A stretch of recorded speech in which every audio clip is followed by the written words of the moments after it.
Hey everyone, welcome back to Markets and Sectors. Mike Fairbourn here. Looking forward to our discussion today and really wanted to break down the Schwab Trading Activity Index. That would be the STAX today. Kind of diving behind the scene a little bit, seeing what the numbers are showing, what indications it can give us about the potential direction of the market, and what the STAX actually does. So we'll go through that in detail today. We're also going to take a look at a whole host of other indicators and see collectively what they might be telling us and helping us to gain insights about where the direction of the market may be headed going forward. With that, though, welcome to all of you. Great to be here with you. By the way, welcome to Cam, joining us in the chat. He might be a permanent fixture now in the chat each and every week. So, good friend of mine. Really great to have him on board each and every week. Very knowledgeable. And folks, with any questions, comments you have, throw those in the chat so Cam and I can help out with those. If there's anything visually, that you'd like to see visually, I'm happy to show that as well. So just make a note of that to myself. A specific question, I can show you that on the charts as well. That kind of helps Cam out when we're trying to describe, the impact of some of these indicators on the market or sectors as well. So with that, let's turn over to our disclosures so we can get the show on the road. All right, information here is provided for general information purposes only. Schwab does not recommend the use of technical analysis as a sole means of investment research. The paper money software application is for educational purposes only. Investing does involve risk, including the loss of principal. Charles Schwab Futures and Forex LLC is an CFTC registered futures commission merchant, an NFA Forex dealer member. Futures and futures options trading does involve substantial risk. It's not suitable for all investors. There is a disclosure that we list there for you on that.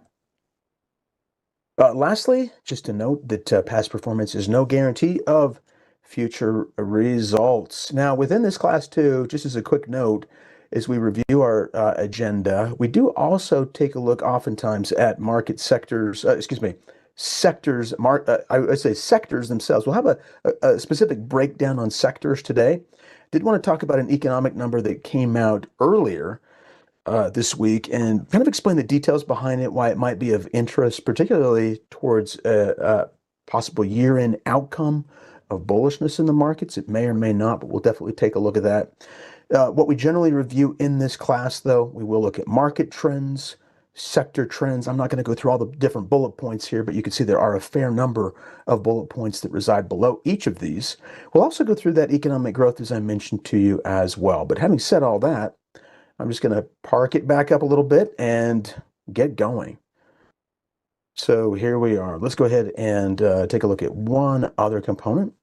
And that is initially, we're going to take a look at, let's look at the market big picture first. And so looking at the market as it stands right now, so still a series, right, of higher highs and higher lows that we do have in the market. We have come back down. We've talked a little bit about this over the past couple of weeks, is in the current range that we're in. Just recently, over the last month or so, we did make a new high. We've pulled back, and right now we are holding as the election timeframe nears, which is November the 5th. I think we're roughly 5-6 days away, but we are getting closer and closer to that. But price action seems to be going a little bit sideways through here, which is interesting, almost like a little bit of a bull flaggish. But what might be going on behind the scenes is what I wanted to dive into next, big picture, and just really kind of hit that Schwab Trading Activity Index first to provide you a summary of that. So I'm going to pull it up here right now. Now you can get into the STAX here by signing into Schwab. In fact, you don't even actually need to sign into Schwab. In fact, if you did like something like just an internet search where you did Schwab and STAX, you could go in and take a look to it. It does go take a look at it, the STAX index versus the S&P 500.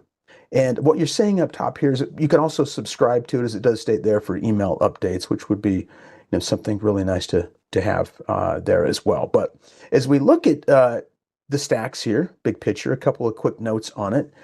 It does state a proprietary behavior based index designed to indicate the sentiment of retail investors.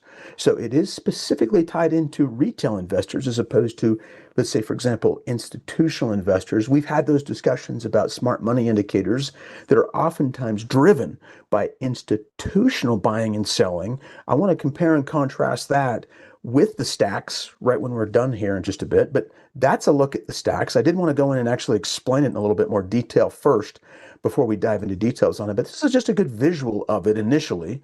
You could see here, and by the way, you might see that one went higher and one didn't go as high and actually went lower as you saw the S&P 500 index climb, but we did not see that same performance over the past 2, 3, even 4 months on the STAX. So it will be interesting to see what comes up next. Now, before we get into too many details on it, we do need to explain it, and then we'll jump back to it, and then we'll kind of see it with different eyes. We'll get more information on what's going on there. But let me scroll on down, and you can get to this same page. In fact, let me go ahead and just post this page here right in to the chat box so you can all follow along with me if you want to take a look at this as well. And just see where we're at on this, because it does give us a very unique perspective. Remember, this was just introduced basically, first part of this year. So let's go ahead and go through some summaries. Notice the first thing is it is updated till September 2024. So last month. Are we behind? No, because it takes all the data from the month and then it reports it for the given month. And so what that would mean is we're talking about this now, but we will have an update, a very maybe important update. It could be very insightful in the next couple of days or so, right? As we get to the end of October and we get all of October's data in. Now I'm going to scroll down. There is some interesting information here in the summary. I'll tackle that section here, this trading section here in just a bit. But before we do that, let's scoot on down to this section. What about the STAX? And so let me just read a few key portions of this, and then I'll let you read some of these other facts on the STAX, if you will, as we go through it. But as it does state here, it is a proprietary behavior-based index that is designed to indicate the sentiment of individual investors' portfolios by measuring what investors have actually been doing. So actual trades within those portfolios and how they were actually positioned in the markets. Okay, the STAX does this by analyzing aggregated data, so a combination of data or groups of data, right? They aggregate it, including holdings, positions, trading activities. So you're getting not just a holding, you're getting holdings in the current positions, but also the trading that is going on, and more from a sample of our many millions of funded retail client accounts. Okay, let's go to the next one here. So we go through it. Are all Schwab client accounts included in the STAX? The short answer is no. I'll let you read into more details in here, but they are focusing in on specific accounts, probably those that are, well, there are details there, but regular trading has something to do with it, and position sizing, etc. There are components there to read about. Why does Schwab offer it? Well, it basically states over here, Schwab is often asked by financial news media, investment analysts, and others for insight into the mood and behavior of individual investors. And I've actually seen many of our employees on different, let's say, TV networks, for example, being asked those exact questions. And so this does help to kind of explain, what's going on behind the scenes there. And basically, with millions of funded client accounts spanning investors of all ages, account sizes, and experience levels, they can offer, a unique perspective from the individual investor side. Okay, it does ask how it's calculated, how to interpret the report. It does state here. I'm just going to state. I mentioned this earlier, but they do create a monthly sample of all of our retail, individual and self-directed investor clients who have traded recently. So that is factored in. There's a methodology behind it, as we mentioned, positions, holdings, and trading activity. Finally, this is the part that I'm going to dive into here, but how is it interpreted? Well, it's best to review STAX trends over time. That's going to be key to a lot of discussions that we talk about in this class.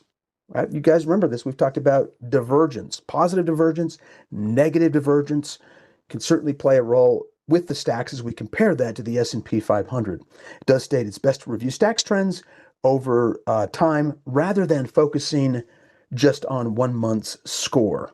Okay, increases, decreases, etc. So there are more facts you can read down through here, but that gets us going here and really gives us some of that core understanding that we need to kind of explain this a little bit better. So let's go up to the top and look at the STAX right now.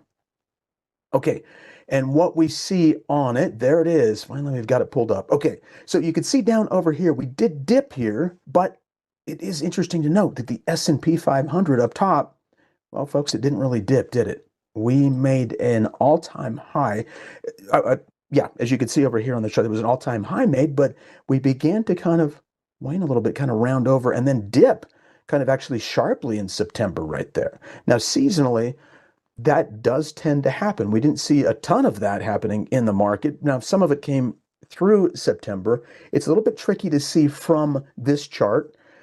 What you want to do is go over here and narrow this down into a 1 year, and then that way you can see specifically what those months look like, just in more detail. It's just more minute, easier to see. And I will state this, that even though prices were going higher, the STAX itself broke lower. It did make technically a new low.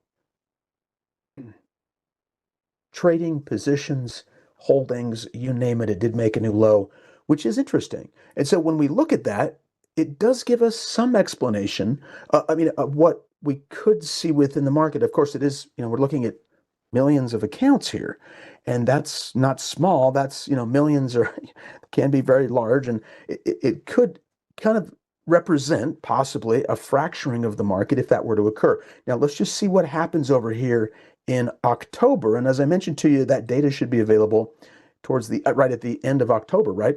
As we've gotten all of that data in, and which is tomorrow is the last day of October. So it's a good time to review this, because if you go in and take a look at that link that I'd thrown out to you, you can click on it and then you can track and just see what we did see in October, because we do know that we did get new highs like right here in the market. That is October right there. That's the 17th. I believe that was an all-time high, and what we saw there. Okay, now one thing I want to do is I want to kind of back out a little bit too, because we were looking at STAX, and folks, STAX is, as we just mentioned, we talked about it, it is clearly from the retail side. Now, it's a large retail sample, right?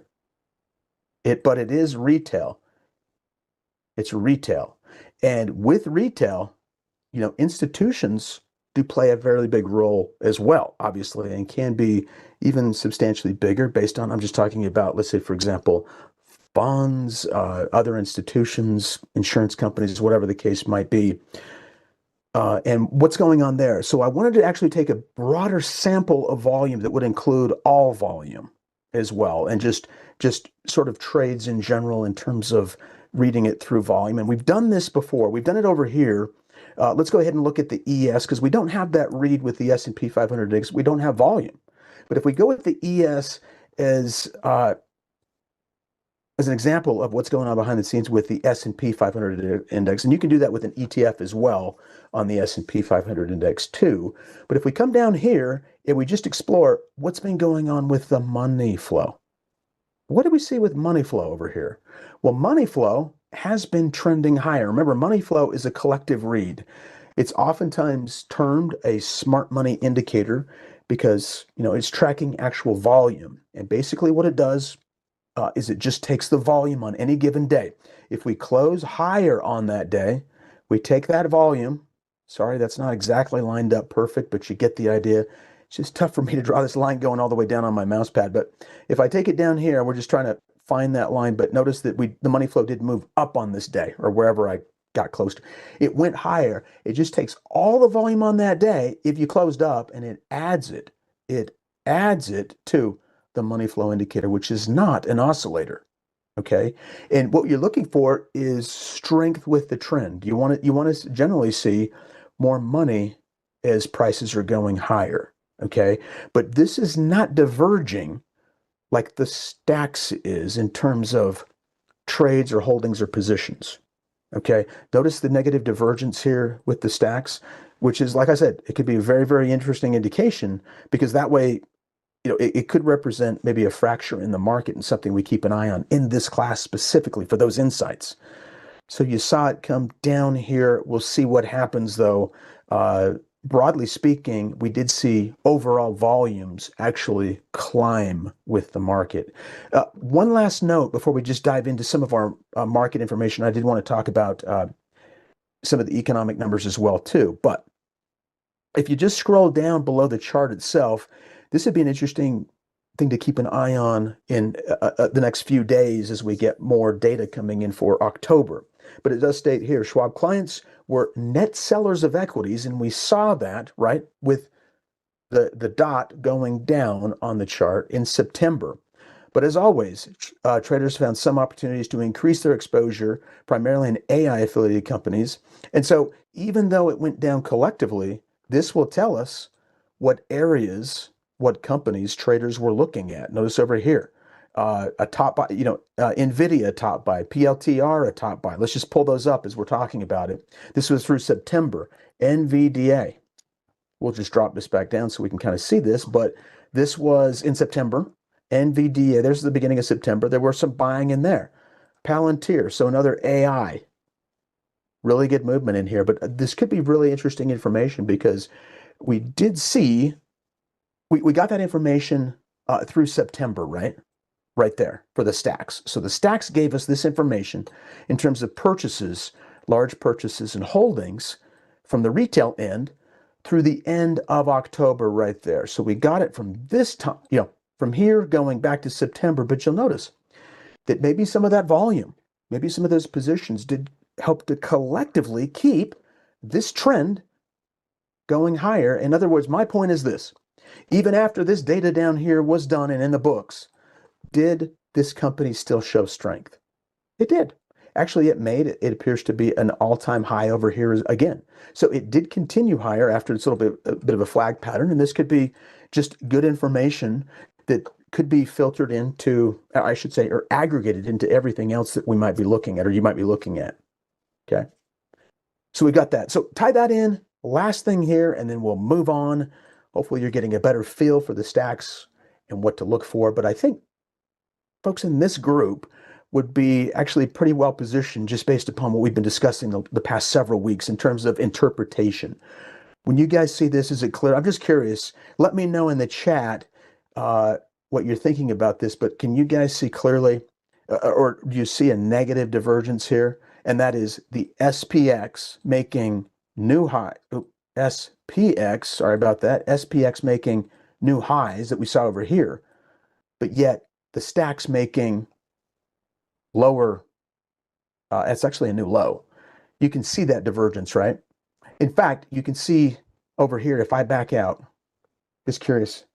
Yeah, if not, we can go through negative and positive divergence again. In fact, let's just back out a little bit more. This might be even easier to see. Do you see new highs over here in the SPX versus the SPX? That's the line behind the scenes, higher high, right? But I'll switch colors here. On the STAX, this is a high here, but do you see there's a lower high? Negative divergence, right? On a short-term basis, negative divergence. Good. Clear, Austin, others. Good. That was the key thing.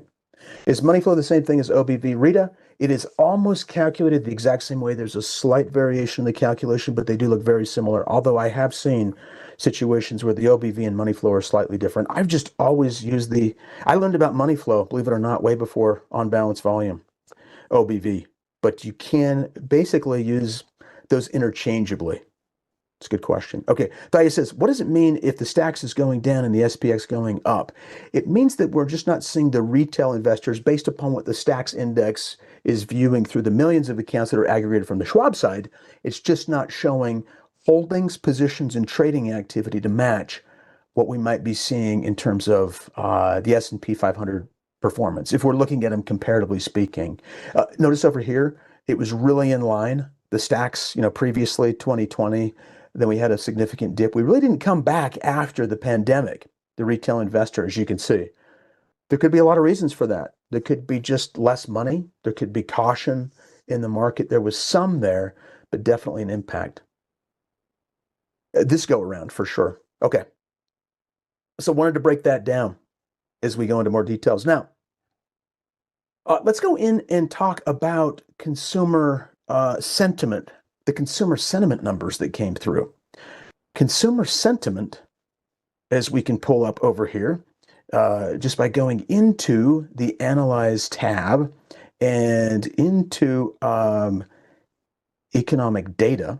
And by the way, as just a quick note here, I'm going to go to the home page here. I just wanted to state right here off the bottom that this product uses FRED API, but it's not endorsed or certified by the Federal Reserve Bank of St. Louis, and nor is it endorsed by, let's say, for example, Charles Schwab, or recommended by Charles Schwab. It's the economic data that is here available for us to take a look at, and we can look under here and we can find, like, say for example, consumer sentiment numbers. Let's see, I'd looked at it previously, but I normally would just pull this up. Let's see, you guys, am I not? It's probably listed here. I had pulled it up, but if you just type in consumer or just sentiment, hit enter on there, you're going to get consumer sentiment, maybe just the easiest way to find it. They do have some of those highlighted there, but I'm going to pull up consumer sentiment right now and just highlight this over here. The jump that we had recently over this month's time frame from here to here is what I'm highlighting. And just a quick note, because I've got some notes over here, but that was the biggest monthly gain in consumer confidence in the past 3.5 years. It was this can be driven by stock market, rate cuts, the labor market, or just reduced recession fears. They can all factor into it. It's consumer confidence. A lot of analysts will say that it's been a consistent sort of a barometer for equity risk appetite. And that's been over many decades. And they talk about that. Analysts will discuss that. But that was a substantial jump that we saw right there, biggest in 3.5 years. So what does that mean, and how could that filter in to kind of our market? Well, we're right in our market discussion right now. Let me go back to SPX, and let's tie in seasonality. A lot of times if consumer sentiment is strong, we do know that consumer, like for example, consumer purchases, consumer buying, consumer consumption, it's like 2/3 of the economy. And so we are going into that end of the year where there does tend to be a bit of consumption. And this is the traditional.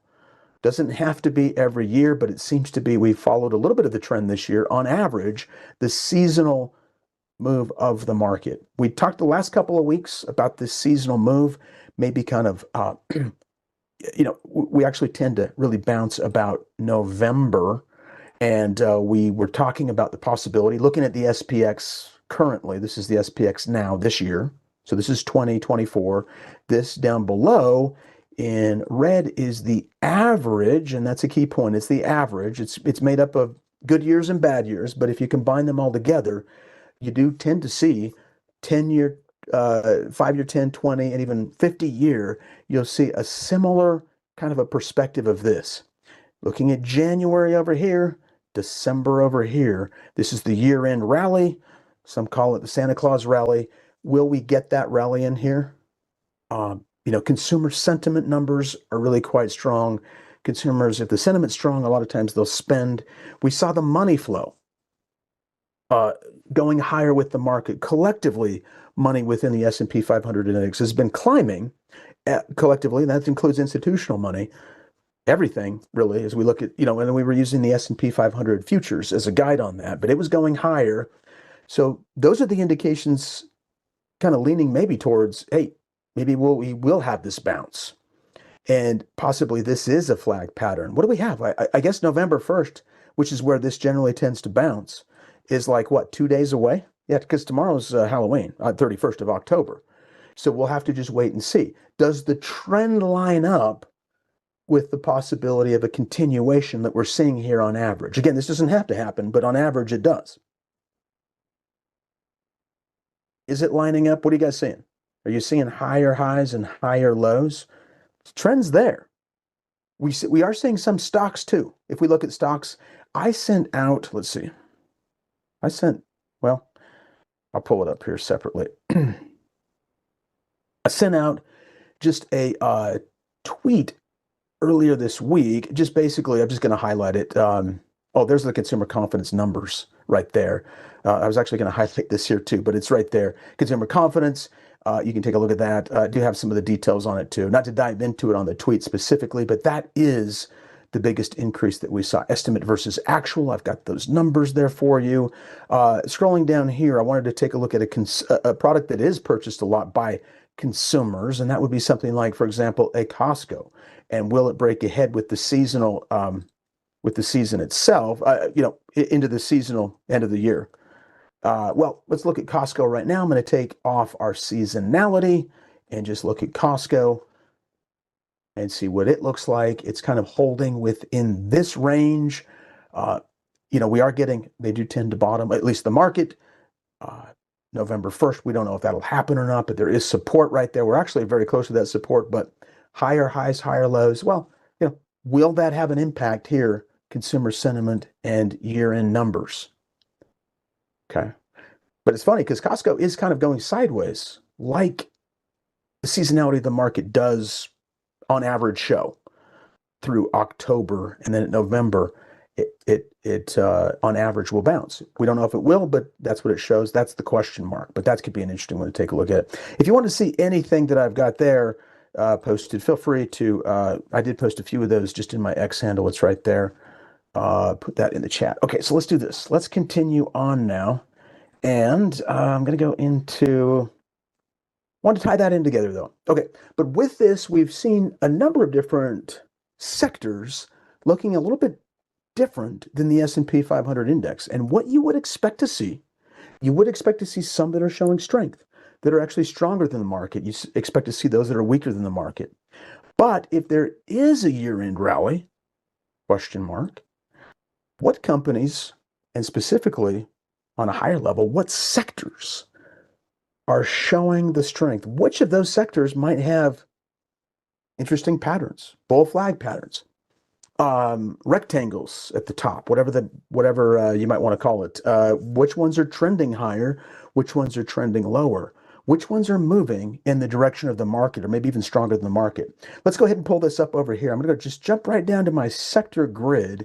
Now, if you don't have this sector grid, let me just go ahead and share it right now so that I can get this out to you to the chat. As I always mention, with anything we share, nothing's guaranteed for timeliness or accuracy, but honestly, all we're doing here is taking data that's being fed into the platform in each of these symbols that are kind of hard to understand, although we do have the labels in each one of them for you.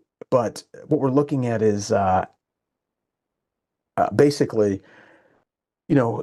can you, use this data collectively on these sectors, big picture, to see if any patterns or formations are there? Okay, but I did have to state specifically that, yeah, let's go ahead and just post that in so you've got that. That'll be a little bit easier to see these, but yeah, I just wanted to state that it is still just taking the data in that's being fed into the platform. So as long as that's right, these charts should be good as well. By the way, notice down here too, they're not all lined up perfectly because we have a little bit of additional information up top. If you ever have a different monitor, this is really helpful because I normally use 3 monitors, okay? I use like a lot of times what I'm looking at here, then I've got my charts. It might be a longer term chart. And then sometimes if I'm just scanning through charts, to be honest with you, I might just have a movie on the third one. But it can't be a movie I've got to watch close. It's just got to be one I'm kind of familiar with, just kind of ease my mind as I'm looking for charts. But a lot of times now I'm using that for charts as well. Long story short, you can detach these and pull it over to a different window if you wanted to. I just click detach right there. Boom, I hit detach. Folks, you can drag this over here to a different window. Now, one thing is if I maximize this, notice it's that much bigger. It takes off all that data up top, and now you just get a bigger picture perspective of each of these sector charts. And we've got, let's see, 3, 2, 3, 4. So we've got 12 here. There are all 11 S&P 500 sector indices. Now down here at the bottom though, for number 12, that is the S&P 500 index itself as a reference point. It is nice because it all fits in on one screen and you're not like missing a chart. You get them all and then you got your S&P 500 itself down below. Now, as we look at each one of these, we can see up top, and I've mentioned this one a little bit previously, and we've seen some strength in gold, and silver, and a lot of the miners within that group. But materials is up here. Notice we did have a new high being made right there. That's a higher high. And then go over here. Just draw a line. We're still holding support. We broke the highs. We're kind of going sideways, almost like a pennant, or the possibility of even a sort of a square or a rectangle is what it generally ends up being. And the possibility, it's kind of like a sideways flag, but maybe the possibility of a bounce in that group. And I want to take a look at some of these, companies maybe within this group and see what they've been doing maybe over the last month or so. As we go forward here, look at this. Industrials going down. And by the way, it's tough to just look at the charts this way. Much easier just to right click here, scoot right on down. So just one right click, folks, maximize sell, and then one left click. Right click on the chart, scroll down, left click on maximize the sell. Is that not easier to see what I'm talking about? That's a lot easier right there, right? There was a little bit of a higher high there, a little bit of I guess, very close to a similar low, but that's what we're looking at here. Now, if I just do this now, I can actually use these arrows. I'll clear that off and just go ahead. Here are the industrials. That was the flag pattern that we really couldn't see when I went over here. I just clicked on the arrow. Sorry, I'll show that to you again.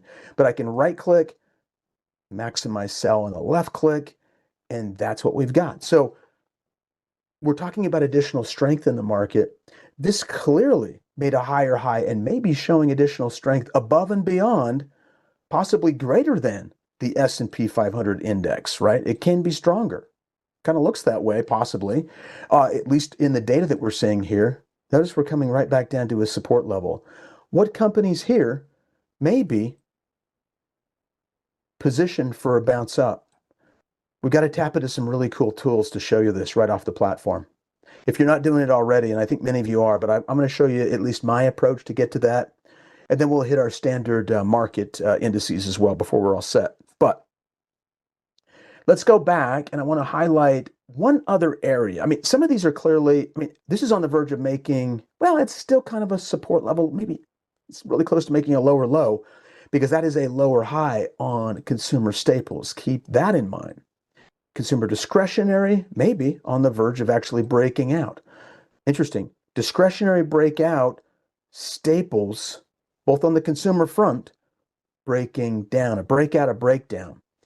Over here, communication services. Much of this is going to be, let's just put it in there, Google Alphabet, right? Google had an earnings announcement today, but I don't think that got us. It got us a little bit higher today, but I don't think there's more in here that I'd like to take a look at, and we can use this as an example. So let's drill down here a little bit deeper. But before I do that, let me take a quick look into our questions and see how we're doing there. I don't think anything else specific. Oh, let's see. Oh yeah, Thea says wants to take a look at that. Yeah, if we got time, we can do that for sure. Oh, yep. He's talking about that momentum money flow that was actually an indicator that was built. We built that in the Think Scripting class on Friday, in our Friday's class. And so I'm definitely going to go over that in Friday's class, but I can, we'll slip that in today too. Let me just get through this portion and I'll definitely hit it. Absolutely, David says, yeah, you want to look, you want to watch later to learn about the STAX for sure. We do want to take a look at that. Yep. So we want to look at today, we can look at it before, and then next week when we have our discussion, we'll be able to take a look at the after. We can read through the trade and see what details it does provide us. Okay. All right. And okay. Sounds good. Let's do this. So I'm going to go into communication services right there in the S&P 500 index. Folks, we can drill down on this so quickly. Let's go to the scan tab right now. Remember, this was a detached one, so notice I detached it to make my charts bigger. I can't see the scan tab. Let me minimize this. Boom, there it is. Our original one. I'm going to go right into the scan tab here. And what I'm going to do is I'm going to go into the Stock Hacker. Great tool in here to drill down and see. We saw communication services bounce. I think it was the strongest bounce in the entire sector, at least over the past week. What's been leading that sector for the past week? Let's find the specific stocks that have been behind it. And we can do that with other sectors just like that. Just so quick here. Let's go up top here. We just want to scan in, and we know that we're going to scanning in the S&P 500. There's a lot we can scan in here, though, by the way. Look at this. All stocks. If you want to see that, look at that, you guys. All stocks, all 30,000 and change. That's a lot of stocks. We're not going to go through that many, but you see how quickly it pulled up those? Such a great tool. Let's go down here now, right into the S&P 500 index, because we're looking for the sectors behind the S&P. So there's the 500, okay? Now we want to intersect that with an industry. Yeah, we remember the name of that? It was communication services right there. There's the breakdown on the sub-industries within that. I'm sorry, these are the industries, and by the way, sub-industries. Industry, those that have the arrow have also sub-industries. Right now, we're just looking at everything in the S&P 500 index. Clicked on it right there. So communication services within the S&P 500 to match exactly what we were looking at over here. That's going to be all the companies that make up this chart. See the power of that? Let's click on it right now, and these are those companies. You've got 22 companies that match that criteria. 22. Now, I did mention to you that Google Alphabet, let me just go into that real quick. Google had earnings, and you'll notice it looks very, very similar to that chart. But it's not the only one, is it? We need to find out what's behind this sector, because that's a little bit of a sort of a flag pattern, kind of, off the bottom. Notice, folks, the flag. Could it come up here and reach that flag, or maybe reach up to these highs? And what other companies are moving? Well, when did this move happen? It happened over this period of time. It happened over the last 1 week. You know what's interesting is that's the exact same time frame that a lot of these companies began to move. Look at communication services the last week. So let's look at performance using the stock hacker within this communication services group. And I've got my column right here as an indication to help us. What's been moving? Well, clearly it was Google up top, or Alphabet right there, right? You got Class A, Class C shares, but that's not all. We had Warner Brothers in there moving. We had News Corp. Let's look at this. Let's look at WBD, just as an example. We just looked at Alphabet, WBD. Okay, so it began to move out of this base. Now, this is a little bit different. Maybe over here, it could be something like a possibility of a measured move, but you might need to see it break above resistance, right? 1, 2, 3, 4, at least maybe 5 through here. But maybe if so, maybe it can extend up to his next resistance level. Question mark. We don't know. But that's how these measured moves oftentimes work. It might move up to that level, and you can compare that with any resistance over here at that point as well. But I'm just showing you, whatever sector we're looking at and drilling down to the individual companies, a really, really quick way to do it. NWS was another one. Did NWS move as low? Wasn't Warner Brothers... Somebody bought America Online. I'm trying to remember which one it was. Not a lot of strength through here at all, even though it went up in the last week. Whatever the case is, you can go in here and now pull up those stocks that made up that index, made up that sector index. Okay. Totally different if we wanted to come in here and look at materials, right? Let's just look at all the materials, because that's what we're scanning for. There are 27 that make up this index right here. How many are set for the possibility of a bounce? How many have already begun to bounce? Stronger than the index itself. Will that bounce continue? That remains to be seen. So these are all points that could be looked at here. You've got your 1 week. Now, these would be those that have been stronger than the past week. We've been flat for the past week and actually going down, but these companies here have been performing. This is taking a little bit longer to pull up, but it may be due to this being a demo account. All right. Any questions there? Can you determine the weight of the stocks in the sector, or is it based on the market cap? Yeah, you can have a market cap in here too. Question, beauty.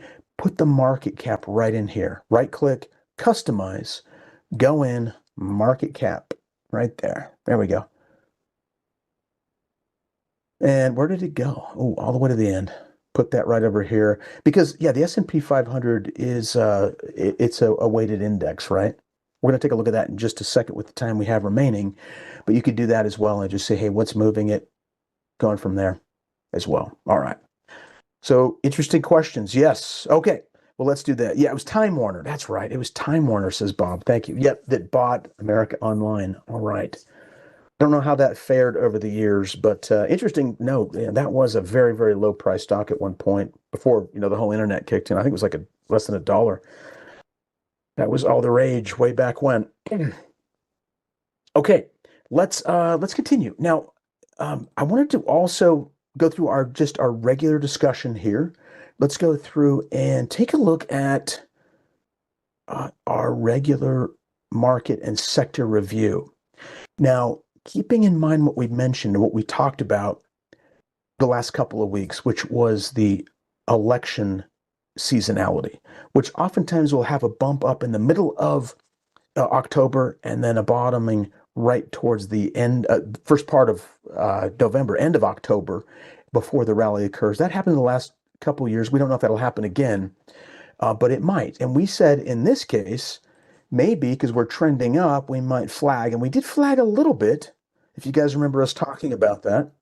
So that might be of interest and something to kind of take a look at. But we'll see what happens here. And so that could be a bounce. The one thing I will say that's very interesting with this, if I really zoom in on this, looking at the McClellan Oscillator with the NYSE, which is a larger basket of stocks.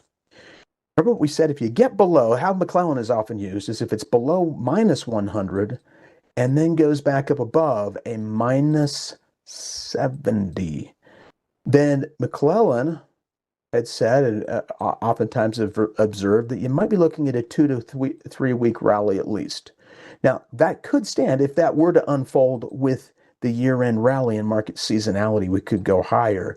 We're very, very close to getting perhaps above minus 70 if we get a break. Now, we could still drag for a couple of days because, like we'd seen, a lot of times the bottoming might come around the first part of November. But that's seasonally speaking.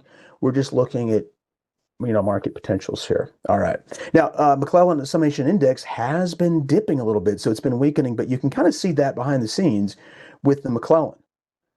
It has really slowed down a lot. It's almost a sideways range. Although we did make an all-time high, it's a little bit of a sideways range. Remember, this is a read on the NYSE. I'll pull that up here in just a second.